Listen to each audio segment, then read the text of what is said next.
if you're thinking of writing a script or a screenplay, I think the first thing that we need to really do is get ourselves a writing software.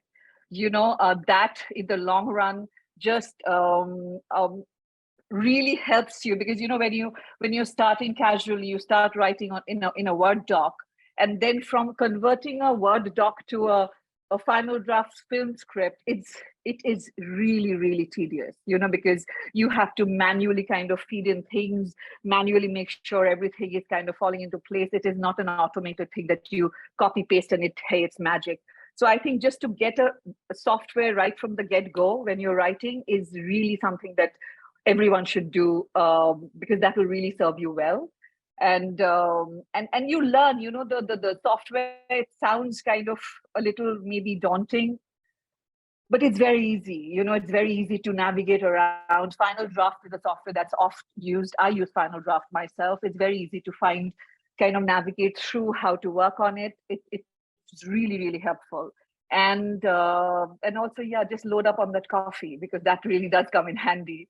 So they always say that, write the film you want to watch and write a story that you're dying to tell. So I wanted to tell a story, and I'll keep on talking about my rom-com script, which is the first script I wrote, and I learned script writing through that particular story, and then I wrote a few others and I'm doing stuff, but that is the one that was my film school, really. My first script was actually very badly written as a script, because it didn't know the mechanics of script writing, which is script writing is very different from writing a book.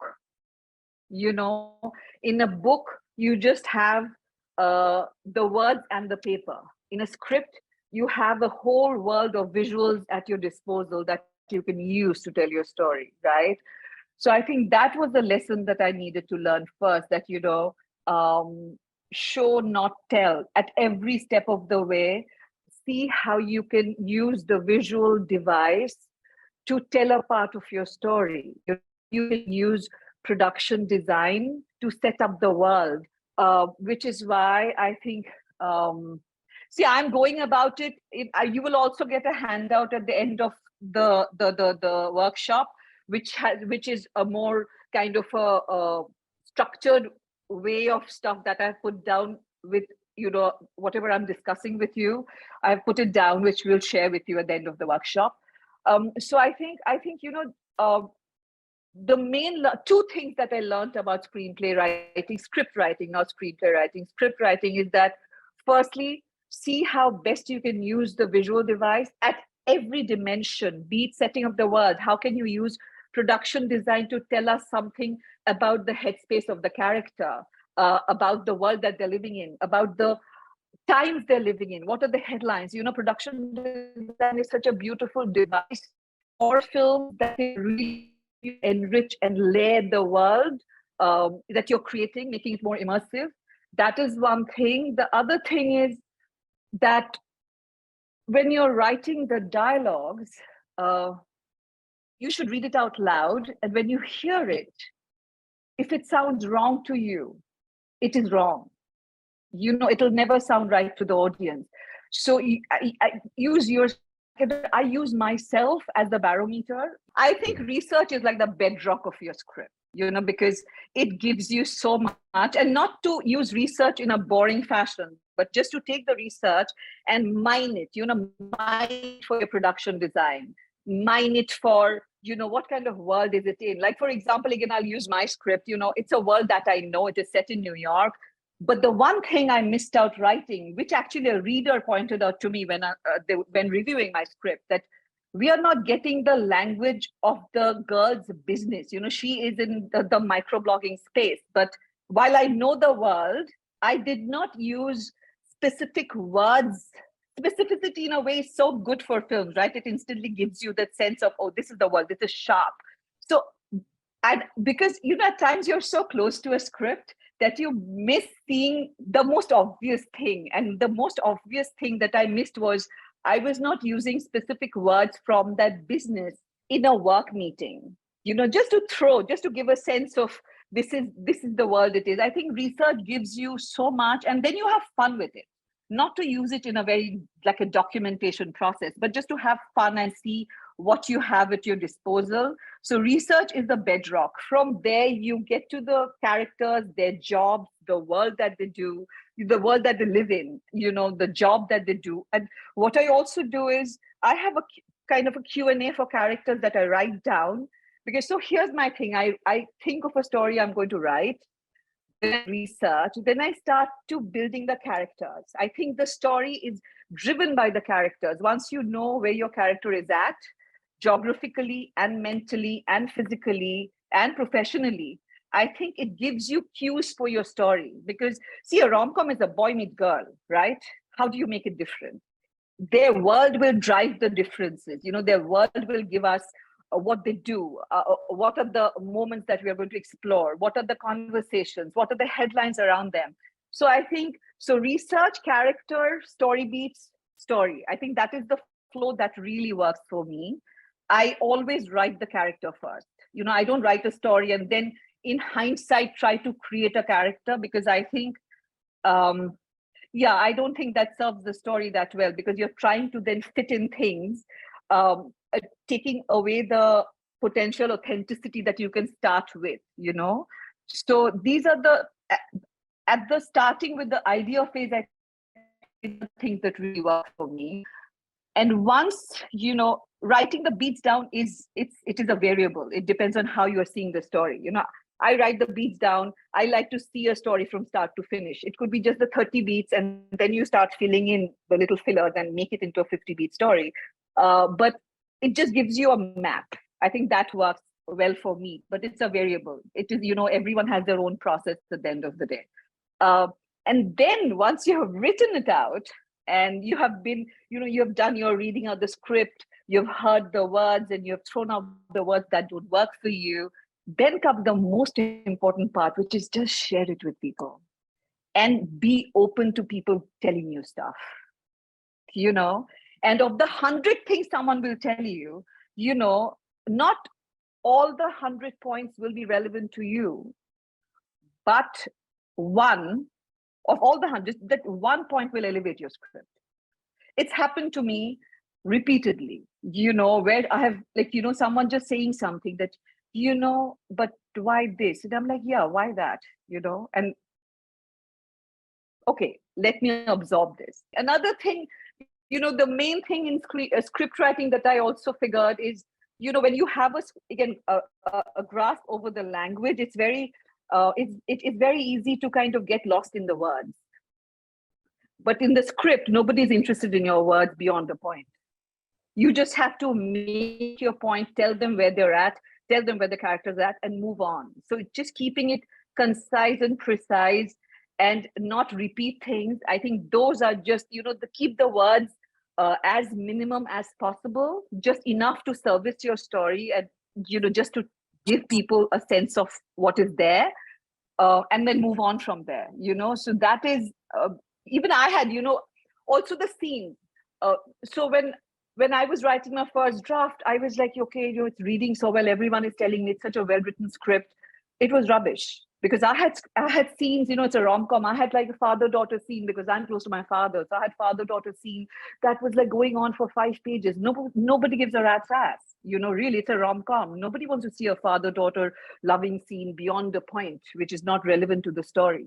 So I think just keeping everything that is of service to the story that we are telling, and just being ridiculously objective about your work. I think that is something that I have learned along the way, that you need to question the existence of every single word on the page and take out what can be taken out. Take out what can be taken out.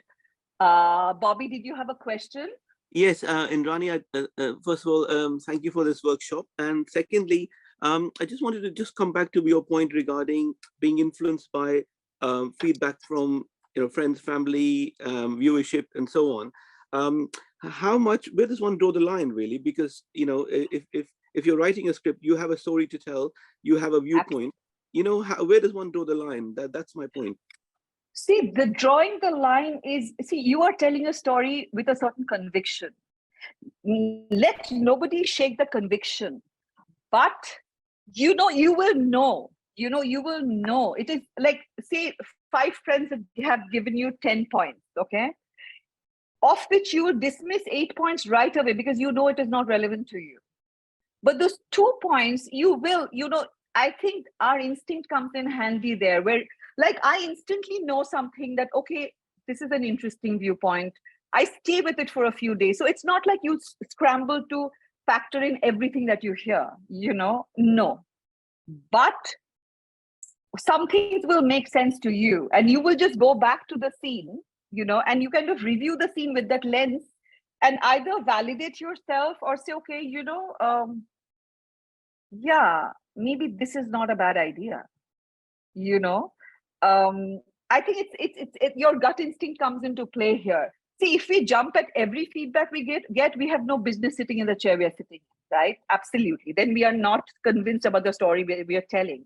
We are convinced of the story we are telling, but we are also making something for the world at large. It is not for just, me sitting with my mom and dad and they're saying, oh, we are so proud of you. It's a great film. Oh my God, you're so great. It is finally going to be consumed by a larger audience. So audience feedback is a great tool, but you need to kind of know what to entertain. Your instinct tells you, I think. Like for example, this small thing I was telling you about the reader at Slated, who pointed out something as simple as, okay, the girl works here, but we are not hearing the language of her business.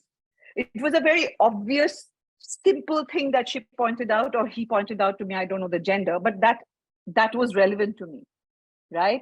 So similarly, it could be just a very small thing which will instantly elevate your script a few notches. That's it. But not every point of view is important vis-a-vis your writing. So I think that is a bit of a thing that you kind of pick up as you go along, Thank you, Indrani. Thank you. My pleasure. So I think, that's the thing, that finally when we are writing, what we are writing on the page, when we are writing, I think we just need to be conscious that we are writing it for an audio visual medium, right? Which means everything that on page there's like Hitchcock says, when you're writing, you're actually not writing words, you're writing pictures, right? So everything that you're writing, as you're writing, you have to kind of, is it translating audio visually, or are these dead words? I think, there are a few examples I have put in the deck, like, when you're writing about the character, just writing that the character is angry or, angst-ridden or something, those are dead words. But if you say, this person came in and just put the glass on the table forcefully and then just did something. So use action to portray what the character is going through, rather than writing dead words of that one who he is a very short-tempered man, but we are not showing anything in action in the film. Then that is dead word for me, or dead word for you. Jiggy, were you asking something? So I think that's the thing, that constantly being mindful of the fact that this is the audio visual medium. How do we then exploit the visual aspect of it constantly? Some of it, of course, comes in at a screenplay stage when you're detailing shooting and stuff, but just kind of knowing the map and constantly questioning the existence and the presence of each word, each dialogue. So I think that's the thing, that question the presence of every single word. When you send out your script, if you have excess words, the reason why I'm repeating myself is, when you send it out, and if there are extra words, at times you can lose out on a potential producer, a potential actor, a potential reader, because they tune out. So to have your script read, you need to keep it as efficient as possible. And these are things I have learned. I'm not even spouting from some workshop I've been to or I'm by heart. These are things I have learned along the way over the last few years, how important the value of the word that exists on script is, and how important the lack of it is also. What every dialogue, I question when I'm done with the script, I sit and question, can I swap this word with an action. The hero is saying something. Can I just stay on his face with the camera and have an expression rather than him saying the word? Because visuals are such a strong medium, and they're so dynamic. You can do so much, you know. So that is what my learning is. That I constantly question what's on the paper, and the writing is never done till you're making the film. So you need to give it like breaks. I give it breaks because if you're constantly working on a script, then you can kind of dry out a bit, you know. But you need to keep you need to save a little juice for later. So you just have to constantly calibrate that. You just leave it alone for a bit, then go back to it for a while, you know, just do a little bit of work, keep it fresh and energized, but don't constantly have fun with it. I think that's the thing. You know, I have a script that I'm now setting up as a feature film. I wrote it, I think the first draft I wrote about 9 years back. So, you know, so I think that's the thing, that you need to have fun with it. Find a story that you love and you want to tell. You need to have fun with it. And these are the few things that you need to keep in mind when you're writing your script, which come in really handy. Research is like a fantastic tool, which I cannot say enough about how important research is, you know. Yeah, I think pretty much. My deck has a little more detail in terms of, you know, I have repeated the same thing a few times to make the point. But overall, that's the thing, that yeah, writing a script is very different from writing a book. Therefore, the language is very different. A script needs to be more efficient at the end of the day, and you know, just see how much you can maximize the usage of visuals to make your point, as opposed to using words. You know, and I think that is the nutshell of starting a script. You know, there's many more things that go into working a screenplay and all of that, but I think for a script, these are the few things that I have found really helpful. You touched upon the beats of the story. Can you just elaborate a little more on it?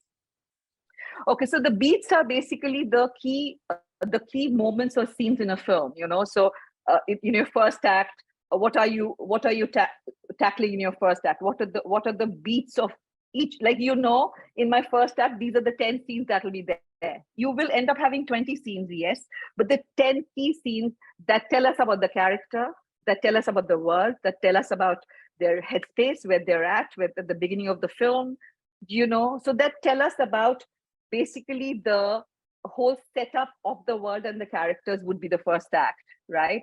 So there, what are your key 10 beats? You know, from if it's a rom-com, from the meet cute onwards, what's happening? What are the 10 key beats between character A and character B that is taking the story forward? So you have that down. Basically, the story flow. You know, so and so met, did not talk. They bumped into each other again at ABC place, but they hated each other. And then they went on to the other place, and then kind of they felt maybe they liked each other a bit, you know. And how you build that up, how you're building the story up to the midpoint and till the end. The key moments of the script are the beats. You know, for me, it is like, you know, a feature film may have 60 beats or 75 beats at the end. But if you put down your 30 beats as a map of the story, and then keep on playing with it, you know, because that gives you the map. Okay, this is what I want. And as you're writing, you're like, okay, hey, no, I can pull this up. And you know that, Jiggy, you've been a part of my writing process in bits and bobs, you know, and just taking one scene up or down can change the language of the film. You know, I think a script and film is such a beautiful medium, and a little calibration go a long way, right? And, you know, and while people talk about 3 acts and the formatting, I think your story finds its own format. I don't think, you know, being bound by the format of a screenplay story is own. You know, forcing that, okay, my God, no, in the first 5 pages, they have to meet. No, let them meet after the first 10 pages, or let them meet in page 1. you let the story determine that. A written definition cannot determine the flow of your story. I think the story tells you how it wants to be told at the end of the day. I don't know if I sounded really kind of silly, but I truly believe that. I think the story tells you, hey, this is how I want to go, and you kind of find your way. So I don't believe in the complete structured bit. I think a thriller will have a different structure than a rom-com. And a rom-com can be a Dilwale Dulhaniya for all Indians who know Dilwale Dulhaniya, or a rom-com can be Before Sunrise, or it can be Holiday. They're structurally so different from each other. In when they meet, how they fall in love, what's happening. I think the story that you're telling, the lens of your story, is what tells you how the story should be told. So so that the story, the characters, the characters, and you let the characters then kind of drive the story. The character mindset, headspace. How that will evolve is entirely up to what kind of character you're writing down in a scenario that you're writing it down in. I think characters speak to you. I think the scenes speak to you. Which is why I was not talking too much about it has to be a 3-act. Yes, it could be a 3-act or a 5-act, but I think how that flows, your story tells you. That is my opinion. You could rubbish it if it doesn't sync with your thing, because it's all subjective, honestly. But I have never let acts decide my story. I think the story on its own finds its divisions. Recently, I had a New York film school professor read my script. He said, "Your acting is just so perfect." So I was like, "Thank you very much." But I just let the story unfold at a certain pace. See, you need to keep in mind that at no point should I repeat any information in any scene that has already been shared. Every scene has to give me something fresh. That is, and within that, while people talk a lot of conflict, and conflict at times is also not about, oh my God, jhagda ho raha hai, you're fighting, or conflict can be just a different point of view. I say I like eggs, you don't like eggs, that's conflict. So the thing of I think especially for character-driven films, I think scene-to-scene conflict is very important, because it just kind of keeps on building the tension in a nice way or a not nice way, and it keeps on getting resolved along the way, and all of it has a larger implication of the central story. So everything that you're telling in a story, if it's a rom-com and the girl has a certain headspace, the boy has a certain headspace, everything around them will be headspaces that impact or aid the story. It can aid the story in some way, it can impact the story in some way. But if I'm showing, especially in a two-hander film, if I'm showing a story, there is no space for me to randomly throw in things for the heck of throwing things in. It all has to have relevancy to the central theme. Otherwise, it doesn't make sense. It could be a radical point of view that makes you think, and the character is like rethinking, saying, oh, hey, okay, I've been a fool. Or it could be something the character is like getting to a state of resolution, then something happens and she's like, oh shit, no, I'm wrong. So everything that will impact the process of the film, the story being told, So I put down my ideas, and I know what I know how to start the story. I know where the conflict is. But with the resolution, I sort of get stuck with, wait, so why am I writing the story? What's the point of me writing the story? And so it's just, I'm not able to sort of come up, like you mentioned, like a 3-act structure, that sort of thing. I'm starting off with that because I'm fairly new. So what would you say, how would you say I should start approaching, because I've approaching the whole like script writing medium, because I have a lot of random ideas, but like they just don't with a lot of feeling and emotion, but I'm not sure how to expand that or how to give it meaning in a larger context. I'm not sure if that makes sense, but like. No, I hear you. The thing is, as creative people, you'll have a lot of ideas, okay? Of that, you sit and say, which is the idea that I'm the most clear about? When you have absolute clarity on your idea, okay, why am I telling this story? What is this story about? Who are my characters? Have absolute clarity. Like anyone can punch you and you will have a comeback saying, hey, this is why. This is what.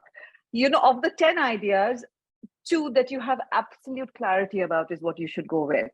And don't, the resolution will like really show itself up if you, I'm telling you, I think what I find a lot, like really, if you have clarity on the story, on the concept, get to the characters.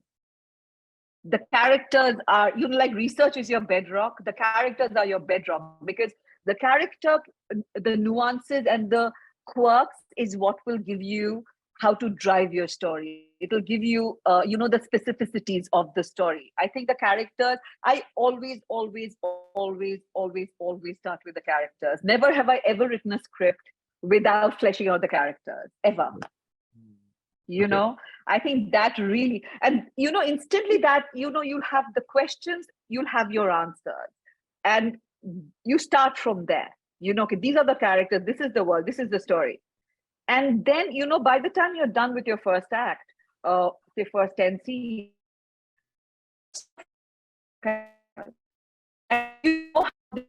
you know how they behave, how they work. Something as simple as, for example, a character having instant coffee to a character having brewed coffee, it tells you so much about the character, right? So if you write it down, it tells you about their headspace, their attitude to life. You're having instant coffee, you're about convenience, right? Because you're just something hot and strong. You're not finicky about what you're having. That tells us so much about you. You're making sure you're having the right grind with the right thing. You're having your Nespresso. You instantly, this person cares so much more about. So I think that is why characters are so important to write down, because they literally guide your story. They tell you so much. So from there, you'll find your, the conflict. From there, you find your resolution, how these characters will come about, what will they do? And they become your friends. Like, I know, like I'll say, no, Adam is not going to talk like this. Like, how your characters will talk, how they'll behave. They become like your, they become like, you start living with them, it sounds a little scary, but that is what happens, Then you let the characters like guide your story, basically, just like Yes, prepare the starting point. absolutely. And you let that sort of guide where they're going next, because you're not sure where they're going, but based on they're going. See, where they're going, how they're going, what is the final process. See, right. When you have the core of the story, what your story is about. Yeah. Makes sense. How they're going about it, they will tell you, they have to tell you. That is why your story will be different from my story. You could be writing a rom-com and I have written a rom-com. How are they different? Because the characters and the words are different. The character is different because the character experiences are different. If you have a girl who's never fallen in love and she's idealistic about love, her view to romance and love is different from someone who's been divorced once, has been cheated on, and her take. Instantly, the language is so different from, this character and that character. Whether you have traveled the world, whether you have never left home, all of that determine the language of your film or the story. Makes sense. I don't sense. Makes sense? Thank you. Yeah, no, that does. Thank you so much for that. I'll start from there. Yeah, I think, start from, I mean, bless my advertising background. I think I was taught to, like, whenever you're working on a brand, you start with a mood board. I start with a character sketch and a mood board. Instantly, visually what the world is going to look like, and what your characters are like. And that is really something that goes a long way. For me, it goes a long way. Indrani, regarding the difference between a short film script and a feature film script, just like to know your thoughts, please, on what are the nuances which you've seen in terms of writing scripts for these two genres. Thank you. So, a short film, thank you for your question. A short film, so film, right? A feature film is a film, a short film is a film. It's just that one is short, one is long. So what you need to do in the short film, since I have written and directed 3 short films, I think I treated it like a film. I never thought I'm making a short film. I just treated it as a film, but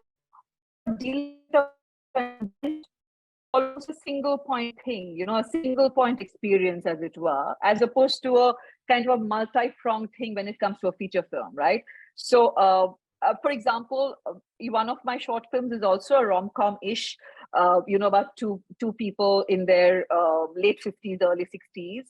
And it's just about the beginning of a spark. So you keep the interaction becomes a lot more limited with a short film, because you know you don't want to go over a certain period, a certain duration, right? So the interaction and the way the story is being told becomes a lot more contained, is how I would see it. Otherwise, it's a film. It's a film. I mean, I have one story idea, which is actually I wrote as a short film. Then I realized the concept has legs to be a feature film. So I kind of wrote it out as a feature film, and they both exist. You know, as a short film, you're keeping the world contained, you're keeping your scenarios contained, and the experience almost single point. As a feature film, it becomes more standard. I don't know if I'm making sense to you. That is how I see it, because yeah, did I make sense to you, Bobby? Say no if I didn't. Yes. That was very effective, actually, the way you said it. Thank you. A single point experience. And I think, you know, from my perspective, yes, you know, it's that one point which is driven into the minds of you know, the audience, which can really capture you know, the ethos of the short film, as opposed to a feature film, which obviously captures a lot of different you know, points of expression. Yeah, no, thank you, Indrani. Thank you. Thank you. My pleasure. Yes, Anand. Hi, Indrani. Thanks so much. Hi. It's been very. Apologies if it's too noisy. I'll go on mute right after I ask the question. So I do have a couple of questions, Indrani. So you know, let's you know, if we talk about the execution of the project or the script, so you emphasize quite a bit on, you know, building the characters. You have a certain vision for how the character needs to be. Now, based on the debrief and the script, an actor might do his or her own preparation, right? And sort of building the backstory of the character. How do you ensure that the visions are aligned? You know, how do you transmit that information to an actor?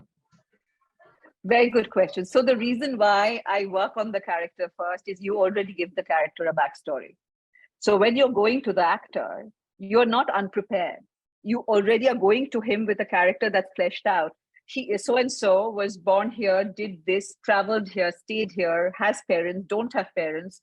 You know, all of that you're giving them. So then when you're talking to the actor, it's about building the character more. The actor may say, hey, you're saying this. Okay, can we add this? Because you're already giving the actor the springboard for the character with your backstory. Then the actor builds on it. See, if you go to an actor saying, hey, the character is 32 years old and he lives in New York, then he can make absolute chaos, because there is no springboard for the character. If you say, you know, he was born here, he traveled here, he's come back here, he doesn't have parents, he studied filmmaking, he's making films, he's doing this, he has a certain social conscience, he likes to drink coffee, he loves jogging, doesn't like the gym. You're already given the map for the character. Then they build on it without disrespecting your vision for the character, because you've already given the springboard, which is why character building is so important, because it also gives actors things to work on, which is at a screenplay and a film stage. But you've already, you know, the moment you go with that, people look at you with respect, saying, hey, you know, you've done the work. That goes a long way. Even for my short films, I had character sketches for all my characters. Okay, this is this person does this is this one, eats this, doesn't eat this. Now build on this. You know, like I had Adil Hussain. I don't know Adil Hussain in one of my films. He's a lovely actor, very, very well respected in our business. So I had, you know, I was like, okay, and you know, he'll hum a song. And I had put a certain Indian raga for him. He said, Indrani, I can't do this, because if I'm humming, I need to be confident, but I can hum this for you instead. So I have already given him the springboard. He's adding value to it. And then it just becomes beautiful. You know, the actors also feel nurtured. It's a beautiful process. You know, they feel you have thought about the character, you've given it time, which is beautiful. And would you say this is something, and specifically talking about Hindi movies, right? Is this something that's an industry norm, or is this the practice that you usually follow? I follow, It's not the yours. norm. Okay. So one can only People hope that everyone else also start doing that. You know, people struggle. Like when I tell them send me a character sketch, I can see they have struggled to send me a character sketch because they don't know where to start, which is sad. It's the norm internationally, but it is not the norm so much in Bollywood, not yet. If there's time, maybe I can squeeze in one more question, if that's okay. Sure. Okay. Sure. So let's say for an actor, it's the script is the Bible, right? But there could be some instances or some places where there is room for improvisation, right? How would one sort of come to terms with what place that is, right? Where improvisation is something that can be effective, right? And where you should, stay away from it, no matter what. See, the improv is, it will really come up, right? What you need to keep in mind is that everything has to finally, what is the star of the project is the story. While a lot of people don't give story enough importance, but the story is literally the star of the show. So everything has to be of service to the story. If, again, I'll use, for example, Adil as an example for the film. I mean, if you want to see my short films, Aman will be happy to share links with you guys later. So, so I was directing remotely. So the disadvantage of remotely directing a film is that I'm not seeing the location 3D, I'm seeing the location 2D, right? So I had a line which said the character is saying, I don't fall too often. And there's, of course, a bit of a, nuance there because he's telling this woman, I don't fall very often. And they're talking. And then there's a car which he saw, and he stumbled against the car. He improved and he fell. And he's saying, so it was a beautiful moment. So that's how you build up, that's how you build up. And see how the improv is serving the story. If it doesn't serve the story, it doesn't make sense. That's the thing. Anyone else? Any questions? Are we good? Everyone is silent. I had a question, Indrani. Yes, this time it's the real hands up. Hi. Hi. I really liked your this point that you had said before, which is a Q&A with the characters. I really like this point. Like, what kind of questions do you throw to your characters when you're building the character sketch? So I have a 50-question thing that I have built up. From starting from where he went to college, school, siblings, relationship, politics, lack of politics, hatred, likes, dislikes, 50 questions. Some of it may seem completely meaningless, but I think, it just helps you build the character. So you can write anything, where did he go to school? Did he have friends? Did he do a lot of social whatever? Did he take part in extracurricular activities? Was he popular in school? His parents, his relationship with his parents, grandparents, siblings, friends. Like creating an entire backstory for these characters. Creating a character physique, Right. Like we were talking advertising, create a brand physique. I just took from there and made it into a character physique. My advertising background Very really interesting. helped me build my own language. So, it just makes it easy for you to then build in things in the character when you're writing a script, If he's this, then he'll do that, And also when you know the character, then you can actually use visual devices and props to kind of showcase his headspace in the film, like put a poster somewhere. And you talked about this point on production design to create the character. Yeah, it's like an extension of the character. Like our homes are an extension of us. So, absolutely. And it tells you so much without you having to say anything. I'm a big, like people joke that by the time you're done, like my one of my male leads, I say that he's a man of fewer words. So people keep on saying, by the time you're making the film, he'll have no words because you're constantly throwing out his dialogues. Right. So the thing is, that's the beauty of film. Like, take the words out and just show, show not tell, classic, right? So I take that to heart. Yeah. I take that to heart. Works lovely. My first short film is without any dialogues, so it's a dialogue-free film. Yeah, Right. so big Awesome. fan of words. Big fan of words. Use them with respect. Yeah, of That's course. why. 80% of human communication is without words. So yeah. Exactly. Exactly. Right. Great. Thank you. Thank Thank you. you. Thank you. Yeah, I just hope, I mean, my thing was I have taught myself, and if I can, like I said, if I can, 2 bits, if I can add to your process, I'll be very happy. That's the thing, Anyone else? Anything else? Indrani, I Mm, wanted to ask you, once you have the first draft, all right, mm. and how do you look at your first draft and go on working on it? Because just arriving at the first draft is a process by itself, and one cannot really be objective at that point of time about your first draft. So Very good question. I think it takes the first draft for you to learn objectivity about your work.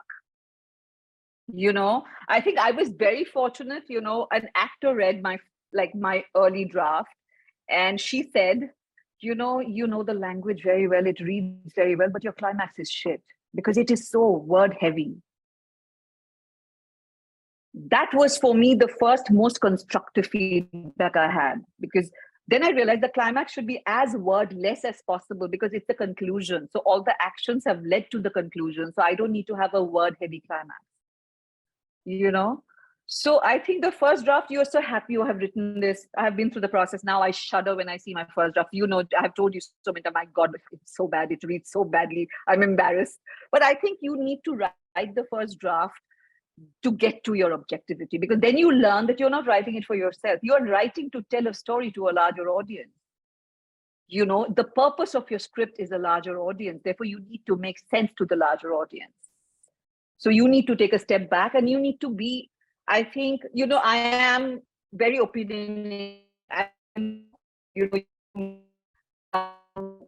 but also my script.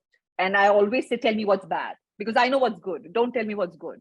I think that you need 1 or 2 drafts down the line, because you cannot be expected to be objective from the get-go, because it's a lot of hard work. It's a lot of blood, sweat, and toil, putting words on paper and filling those 100 pages. It's a lot of work, and then to have it trashed is really not the best thing, but it is really the best thing.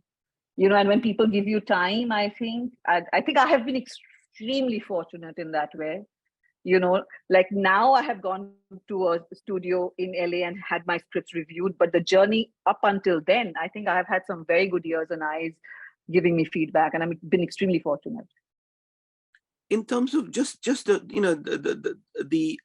the mechanism of short film versus a feature film, I just wanted to ask your opinion on what how you rate films, not from the answers you've already given, but from let's say an investment perspective. I mean, do you think they work more than the feature films, or are they are they a waste of time? Just honest answer about this, please. I don't think, short films were not respected in India up until very recently. I think internationally short films have always been respected, because, finally, whether it is a short film, an ad, or a feature film, they're all audio-visual stories that you're telling. If you are excited about audio-visual stories, the duration of your story should not matter to you as a creative person. It doesn't matter to me. I'm very happy that I think I did my short films at a time when short films had become a little more mainstream in Bombay. So I got reviewed, and all of that happened. It was released and all of that, right? But honestly, I don't think it is a way.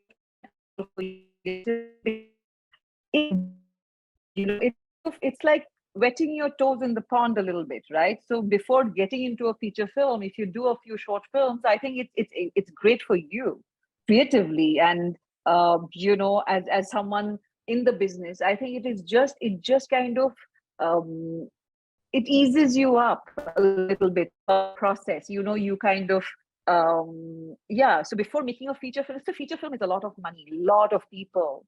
So I think to kind of test your own yourself and test your strength, I think making a short film is a great way to go. It's a great way to go. I have I'm really, really happy I managed to do 3 films during the pandemic. I think I couldn't be happier. Thank you for your honesty. I really appreciate that. Thank you. Thank you. Indrani, I think I know Sheila had her mic off, so if Sheila's got a question, do you want to ask? Yeah. Can you hear Sheila, me? tell me. Yes, tell me. Yeah. All right. It's been very interesting listening to you. Thank you. Indrani, it's lots of useful stuff there. Yeah. I write comedies, short stories. So I'm always just looking for very funny things to write and the punchlines. So I'm used to writing very short things and it's got to get to the point and make sense. Right. It's got to come down with a bump at the end, at the end. I have to read your book. I have to Yeah. read your pandemic book. Yeah. I'm looking And forward to I write a reading lot it. of visual things, like when the Queen died, I took the trip down to London on the train, and the guy I sat next to, for funny things with him, and walking around London lost and that kind of thing, and asking the guards. So it's a good way. The chap who was asking about how do you start writing, that's a good way of start writing. Just write about what you've done, and just get it down and see how it reads. You get a lot of experience from that. I think it boils down to write what you know and know what you write. I think starting, even though it's also entirely subjective, but I think absolutely, I mean, if that is what you like. When I started writing my first script, I was writing what I knew, the world that I set the characters in, and then from there I started writing things that I know, and not the world that I'm living in. So it's a process, but depends on the story that you're telling. Absolutely. Yeah. It's good. It's a good way of just getting the experience and absolutely writing breaking things ice. down. Yes. Yeah. Absolutely. Rather than writing nothing and being nervous, write something. Put something down. Yeah. True. I think, and Jay Verma, who is quite actually brilliant to actually have you with us as well today, Jay, because he's quite established himself, and it's great that he's joining us from India as well. So Jay, if you want to ask your question, I can see your hand raised as well. Thank you. Yes, Sheila. yes. Thank you. Hi. Tell me, Jay. Hi. I just wanted to understand, you were talking about your experience in LA, how you got your script viewed. So what was the process? How did you? So so I am actually setting up one of my films as an international project. I feel very strongly about brown stories with a larger relevancy for the world. I think the timing is right now. So when I decided that, sitting in Bombay to think I write well is very easy, because there's a certain fluidity of my work. People love reading my script. But I mean, really, if I'm making an international film, I thought I should test where I stood, and get it reviewed by an international.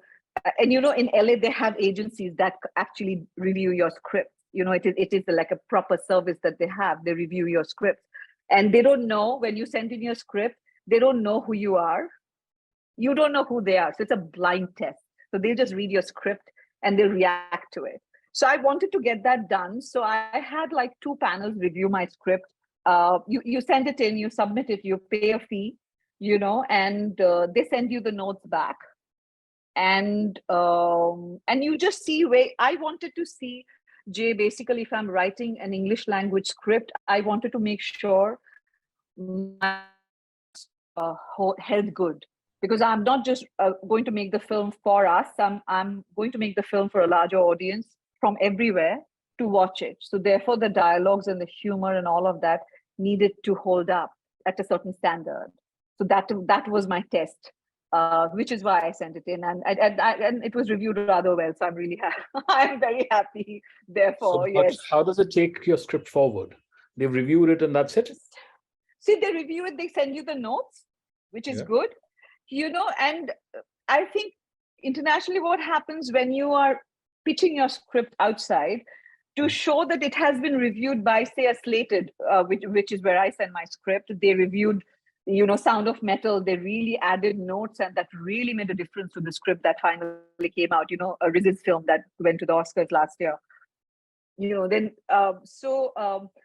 I send it there because they had a certain quality. So when you are making your deck to, send out to the investors, if you say that it has been rated so and so at Slated, it just kind of gives you a sense of seriousness that you know the business. I think it's very important when you're stepping out internationally, which works, the way it works is very different from how it works in Bombay. It is very, very different.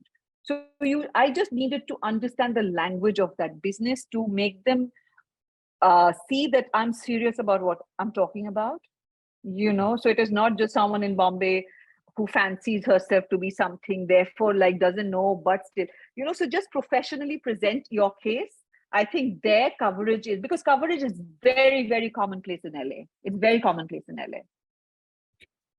And, and then you can take some of the highlights from the readers, the notes that they've given you. You can use some of those highlights as a part of your presentation. And then, people do notice that. People do notice that. Okay. It's still a long haul. You're still at the bottom of the mountain, but you just a few steps up.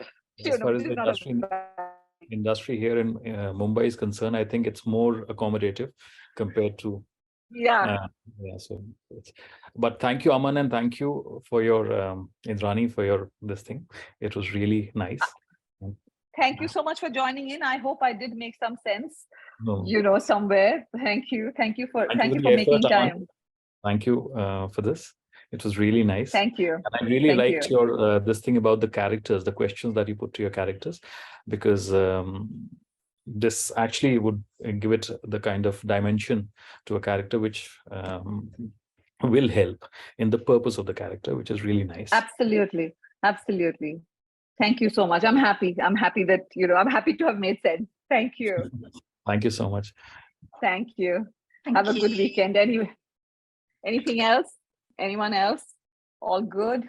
So I think if anyone's got any kind of last questions to ask, please do. Otherwise, what I have done is I've shared Indrani's social media. I think they're correct. I know the Instagram one definitely is.